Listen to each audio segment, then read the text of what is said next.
మల్లెపూలు యొక్క వాసన పీల్చటం ద్వారా ఆ పెట్టుకున్న వ్యక్తికి, ఆ చుట్టుపక్కల వ్యక్తికి, లేకపోతే దగ్గరుండే పిల్లలకు కానీ భర్తకు కానీ ఆ వాసన పీల్చటం ద్వారా ముక్కులో ఉండే ఆల్ఫాక్టరీ బల్బ్ ద్వారా ఆ మల్లెపూల వాసన, ఆ సిగ్నల్స్ వెళ్ళి మెదడులో ఎమిగ్డలా, హిపోకాంపస్ ఇట్లాంటి సెంటర్స్ని కాస్త అలజడిగా, హైపర్ యాక్టివ్గా, కాస్త ఓవర్గా పనిచేస్తున్న దాన్ని కామ్ డౌన్ చేయటానికి, ముఖ్యంగా ఆలోచనల ఊపు తగ్గి మనకి మెంటల్గా కాస్త ప్రశాంతంగా ఉండటానికి అద్భుతంగా ఉపయోగపడే మెకానిజం ఇందులో ఉంది.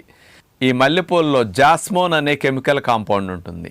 ఇదేం చేస్తుందో తెలుసండి, డోపమిన్ అనే హ్యాపీ హార్మోన్ని, సెరటోనిన్ అనే హ్యాపీ హార్మోన్ ప్రొడక్షన్ని వాసన పీల్చినప్పుడు ఇంటర్నల్గా పెంచుతుందంట.